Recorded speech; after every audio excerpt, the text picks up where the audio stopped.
buona Padania, buona Benacchia da Andrea Rognoni. Oggi parleremo del tour della Milano Antica che questo pomeriggio faremo, e ovviamente vi spiegherò perché vale la pena ugualmente farlo anche in un giorno di pioggia, anzi a maggior ragione in un giorno di pioggia. Adesso tra un po' ci arrivo. Intanto volevo soltanto fare un riferimento alla situazione attuale che dal punto di vista diremo così sociale, culturale, metapolitica è molto particolare perché ha fatto bene il TG di 5 di ieri sera ad aprire appunto con un po' la battuta. C'è protesta dappertutto, in tutta la Padania, in tutta l'Italia, per il malcontento popolare che cresce sempre di più, nel riferimento non solo e non tanto ovviamente al governo, che la battuta appunto piove governo ladro sarebbe in questo caso troppo banale, ma al sistema, che è un sistema a partire dall'Europa per arrivare praticamente a ciascuno di noi, e pesa oramai come un macigno. Di tutto questo, e non solo di questo, ma più in generale di una sorta di dialogo sui massimi sistemi, per chi crede ancora che ci sia un rapporto fra filosofia e politica e che la filosofia non sia un ingombro ma un aiuto per la politica vera, per il vero miglioramento della società, parleremo giovedì sera nella trasmissione di Roberto Maggi sulla Strada della Libertà, assieme a in una sorta appunto di duetto complementare, e non senza appunto spunti diciamo di disputa, che comunque sono tutti costruttivi, con Diego Fusaro, il noto filosofo. Questo a partire dalle 9:30, 10 di giovedì prossimo. Quindi rimandiamo a giovedì tutti questi argomenti un pochino più impegnativi, che certamente non si possono esaurire con qualche battuta sul braccio di ferro, ad esempio fra cittadini e immigrati. Questo pomeriggio io vi invito, per quelli che sono già iscritti ufficialmente, ma anche per tutti quelli che lo volessero fare, perché si può decidere all'ultimo momento, di venire alle 15 al massimo, ovvero meglio qualche minuto prima, alla Loggia dei Mercanti, e in particolare sotto il bassorilievo della Scrofa Semilanuta. Perché accettare di fare una visita della Milano celtica, romana e medievale in una giornata di pioggia semi-invernale? Per tre motivi fondamentali. Naturalmente tutto questo all'interno di Book City, ve lo ricordo, quindi non è un'iniziativa Arte Nord o Centro di Culture Lombarde, ma è un'iniziativa all'interno di Book City per la presentazione, in nome della presentazione del mio volume sulla geostoria della civiltà lombarda, edizioni Mossi appunto. Ma appunto ci sono tre motivi, il primo dei quali è questo: Milano è stata fondata nella prima metà o al massimo nei primi 20 giorni di novembre, come è stato calcolato da alcuni esperti, esperti insomma di archeoastronomia e di tantissime altre specializzazioni che si occupano diciamo di celtologia o di argomenti dell'antichità. È stata fondata quindi sotto il segno dello Scorpione nei primi 20 giorni di novembre, e siamo ancora dentro, e vale la pena visitare Milano, non solo per una forma scaramantica, certo, ma per un rispetto della celebrazione delle origini in questo periodo. Il secondo motivo è che abbiamo predisposto nel percorso che facciamo, che non è lunghissimo, quindi non si tratta di un lavacro autoflagellante e masochista, il percorso non è lungo, ma abbiamo predisposto dei luoghi di ritrovo assolutamente coperti, a partire dalla Loggia dei Mercanti, per arrivare alle varie chiese, compreso Sant'Ambrogio, ma anche ad alcuni bar che sono strategici perché non sono bar qualsiasi, ma sono posizionati accanto o talora dentro alcuni monumenti, come San Giorgio al Palazzo e la torre Ticinensis del Carrobio,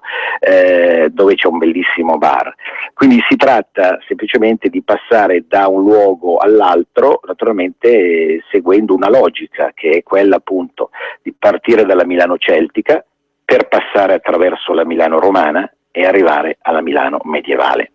Addirittura è del terzo motivo, e non vi deve sembrare sfizioso, perché è accreditato presso numerosi studiosi, è meglio vedere Milano in una giornata di pioggia che in una giornata di sole, per tantissimi motivi. Per rendersi conto innanzitutto di come, dal punto di vista dell'idrabilità e dell'umidità generale, ma anche dell'uso delle acque, fosse stata costruita già la Milano celtica, in una posizione collinare rispetto al resto di Milano, per vedere come l'antico foro romano abbia calcolato lo scolo dell'acqua sia verso la parte orientale che la parte occidentale. Attualmente il foro romano è occupato dalla Biblioteca Ambrosiana, ma è possibile appunto riperimetrarlo con i nostri piedi tranquillamente, partendo da via Victor Hugo per arrivare a piazza San Sepolcro, e per vedere ancora tantissime altre cose che hanno un senso se sono viste con l'acqua e sotto l'acqua, perché Milano è città dell'acqua. E come via Bagnera, la stretta via Bagnera appunto, che poi è diventata famosissima con l'Antonio Boggia, il primo grande serial killer padano della modernità, ma poi è ancora la colonna del diavolo a Sant'Ambrogio, che si dice quando è bagnata puzzare di zolfo di più di qualsiasi altra giornata. C'è il ritrovo anche la libreria Il Trittico, diciamo come riferimento librario, come possibilità appunto di acquistare, per chi non ce l'abbia, una copia della Geostoria con mia firma e dedica. Infine un gran finale che potrebbe verificarsi attorno partendo dalle 15 attorno alle 16:30, lungo via Meravigli e in particolare a San Vittore e via San Vittore al Teatro. Tutto questo per capire ancora una volta come la nostra piccola patria, io ci sono nato, ma tantissimi altri la considerano un riferimento, uno zenith dal punto di vista della non tanto della capitalità rispetto alla Padania, ma quanto appunto della baricentralità rispetto a tutta una serie di città e di contesti. Ebbene, tutto questo è praticabile appunto in forma agevole soltanto conoscendo le origini e le radici, e in particolare questo trittico, la Milano celtica, che è la Milano del cuore, rappresentata non solo dalla Scrofa Semilanuta, ma appunto dalla struttura viaria dell'antica città fondata da Belloveso. La Milano romana, perché non è una città romana qualsiasi,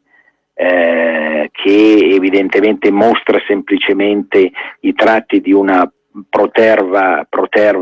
romanità, ma è la capitale dell'impero, scusate se poco, sotto Massimiano, la grande capitale dell'impero romano. E poi ancora, infine, la Milano medievale, che è riscontrabile soprattutto nella zona accanto vicino a Sant'Ambrogio, da via del Torchio e via Lanzone arrivare a Sant'Ambrogio via Terraggio, e che ha una sua dignità e un suo significato nella misura in cui è legata proprio a questa figura che è il patrono di Milano, è appunto il padre insomma di una milanesità moderna, che parte proprio dall'idea che sotto la giurisdizione ambrosiana ci fosse l'intera Italia nonaria, alias la prima Padania della storia. Quindi sono tantissimi spunti che oggi verranno celebrati, però non solo in senso sintetico e geostorico generale, appunto il senso e il significato degli spazi interni al centro, e per come fu posizionata quella città e come la città crebbe poi col passare del tempo in varie direzioni, e in varie forme, ma sempre conservando intatto e quasi miracolosamente, meglio di tantissime altre città, sottolineo, il cuore più autentico. Quindi la Milano del cuore, quella celtica, la Milano della mente, quella romana, e la Milano del corpo, sì, paradossalmente del corpo, perché lì c'erano i corpi santi dei martiri nella zona di Sant'Ambrogio e tutta la struttura della basilica e del grande teatro umano che gravita attorno alla basilica. Si pensi alla Pusterla dei Fabbri, si pensi a San Vittore al Corpo, si pensi alla chiesetta che ricorda il battesimo di Sant'Agostino da parte di Sant'Ambrogio. Ecco, tutto questo mondo, tutto questo grande teatro si rifà proprio all'idea che lì bisognava consacrare e adorare il corpo santo dei martiri,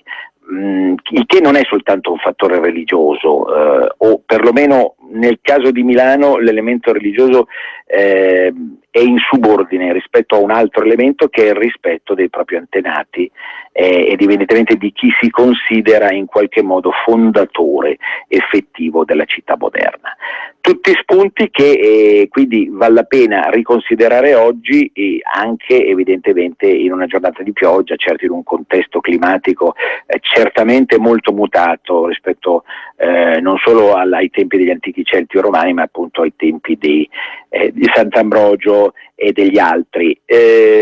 Ma tutto questo per dire e per consacrare l'idea che se noi non conosciamo la nostra piccola patria e non la conosciamo bene e non conosciamo quelle radici, che sono radici di terra, che sono monumenti, che sono strade, che sono spazi, che sono orizzonti, sguardi,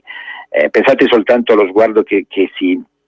può tenere dalla loggia dei mercanti da una parte verso il Duomo, che è già una costruzione moderna, tardo medievale moderna, da una parte al Castello Sforzesco, che più o meno è da posizionarsi nella stessa epoca, almeno come inizio. E tutto questo alla luce di come poi la storia milanese si sia evoluta col passare del tempo, in epoca spagnola, pensate ai bastioni a forma di cuore, anche quelli, pensate a Napoleone, agli austriaci e poi a Napoleone. Perché Milano è una città che è cresciuta su se stessa in forma radiale, meglio di tutte le altre città. Non è stato così esattamente per Torino, che è una città più policentrica, non è stato così ovviamente per Venezia, che in qualche modo è rimasta isolata nel bene e nel male, attualmente nel male, nel passato nel bene, in mezzo alla laguna. Pensate alla stessa Bologna, che essendo così coperta dalle colline di dietro ha potuto godere di una forma di protezione che alla fine è risultata più espansiva che diciamo autocelebrante, almeno in epoca medievale moderna. Le torri che ci sono là a Bologna qui sono state rase al suolo, e da questo punto di vista noi ne vedremo le uniche poche rimaste di torri a Milano proprio oggi, per capire come lo sguardo che c'è dal cielo è uno sguardo che non ci saliremo sopra, ma intuiremo come lo sguardo che si gode dal cielo è uno sguardo che abbraccia, ecco, come in una grande tinozza l'amore infinito per questa città, nonostante certamente oggi come oggi questa città stia vivendo in conseguenza di tante scelte politiche, culturali, strategiche anche in senso europeo, stia vivendo un momento piuttosto infame, piuttosto brutto, piuttosto decadente, stia vivendo un momento e un'epoca di decadenza, ma appunto non per nostalgia canaglia ritornare indietro nel tempo e cercare di capire quali sono stati momenti d'oro, sottolineo, perché anche quando Milano fu capitale dell'impero, Milano era la città più importante e più bella del mondo. Lo ha scritto Ausonio, la cui statua oggi ammireremo sopra le scuole, nella parte alta delle scuole palatine. Quindi voi vedete bene come tornare indietro nel tempo non sia nostalgia canaglia, vi dicevo, ma sia l'unico modo per cercare di capire come riniziare, come rifondare Milano. Milano, secondo me, ha bisogno di essere completamente rifondata, ripensata, rivista, ristrutturata, riarchitettata, rimodellata. E lo si potrà fare quando finirà quest'epoca buia, che è stata gli ultimi 3 anni, veramente, mi permetto di dire, l'epoca più catastrofica della storia ambrosiana. Dire che Ambrogio si sia rivoltato nella tomba, poverino, o che il diavolo di quella colonna si sia rifatto vivo, ecco, sotto il peso della giunta attuale, è dir poco, è sicuramente dir poco. Ma come al solito non voglio ridurre tutto soltanto a una questione politica, perché se siamo arrivati a questo triennio qua, a questo che finirà quinquennio purtroppo, che finirà nel 2016, ecco, se siamo arrivati a questo punto è perché dietro c'è stata tutta un'operazione strategica molto sottile che doveva distruggere Milano, doveva ridurre Milano schiava prima di Roma e poi di Bruxelles e Strasburgo. Questo è stato un progetto ben preciso che è nato negli anni 70-80, ha cominciato a materializzarsi nel corso degli anni 90 e poi definitivamente col terzo millennio ha potuto prendere corpo, appunto. E di milanese a Milano non esiste quasi più nulla, e quello che noi facciamo oggi, assieme certamente, lo devo dire, a tutti quelli che nei giorni scorsi hanno ricelebrato la Milano celtica alla loro maniera, nel senso portando uno stile personale. Penso a Raffaele Nobile, che ha fatto anche lui qualche giorno fa un giro della Milano celtica, penso a tutti quelli che si stanno dando da fare. Certo, noi lo facciamo all'interno di Book City, che è un festival del libro ufficiale, e dove appunto pochissime altre, ci sono 900 eventi tra ieri, oggi e domani a Book City come festival del libro milanese, ma pochissimi sono gli eventi dedicati alla storia di Milano, alla storia e alla cultura milanese. Noi difendiamo il difendibile, salviamo il salvabile, affinché un domani possa, per esempio, cominciando da questo, rinascere un festival del libro dove gran parte finalmente si possa dare all'identità milanese. E per far questo evidentemente devono cambiare tante cose, ma non solo la giunta, deve cambiare la mentalità generale, il modo di vivere e di fare. Pensate come l'idea di una maggiore coscienza padana potrebbe portare a una complementarietà tra il Festival del Libro torinese e quello milanese, e non solo una semplice competizione così fine a se stessa, insomma, che non porta veramente nessun reale costrutto. Quindi l'idea comunque di poter difendere questo zoccolo duro di milanesità anche da parte del Centro Culture Lombarde è sicuramente molto importante. Diciamo, esula da quelli che possono essere gli stretti impegni scientifici e tecnici, è vero, dal punto di vista della ricerca, però va nella direzione metapolitica nel senso più alto, appunto, quello insomma di salvare un'idea, una storia, un ricordo, una memoria che altrimenti rischia di venire completamente cancellata. Quindi da questo punto di vista dobbiamo ringraziare appunto la casa editrice Mursia, che permette ancora che questo avvenga, appunto, nel presentare il libro attraverso un giro. Io stesso ho voluto tradurre la presentazione del libro, che altrove ho fatto in maniera più statica, l'ho voluto tradurre in qualcosa di mobile, nonostante la stagione, perché avevo in mente comunque di dire: noi ci siamo in giro per le piazze, per le vie, non ci interessa che piova, noi ci siamo in giro per quelli che credono veramente nella milanesità, per quelli che credono veramente nell'identità e quindi nell'autentica libertà. e non siamo chiusi in un posto come i guru della letteratura, che ci sono comunque chiusi in qualche posto, in un posto che sì, è anche il Castello Sforzesco anziché Palazzo Isimbardi, ma non si sa neanche se fuori ci sia Milano quando il libro viene presentato del tale scrittore o del tale autore, non si sa neanche se fuori ci sia Milano o qualsiasi altra città del mondo, e questo non ci va bene. L'idea del no logo, ecco, l'idea appunto del riuscire a pensare il mondo come se fosse qualsiasi posto dell'universo. Non è così. Milano è Milano, e lo dimostra appunto, e lo stiamo dimostrando nel nostro piccolo, sfidando qualsiasi ostacolo. Caro regista, com'è la situazione? Sì, Andrea, siamo praticamente in chiusura. Siamo in chiusura, quindi io vi aspetto con tutti gli accorgimenti che sono stati detti alle ore 15 al massimo davanti alla mitica Scrofa Semilanuta della Loggia dei Mercanti, per attuare appunto questa piccola missione,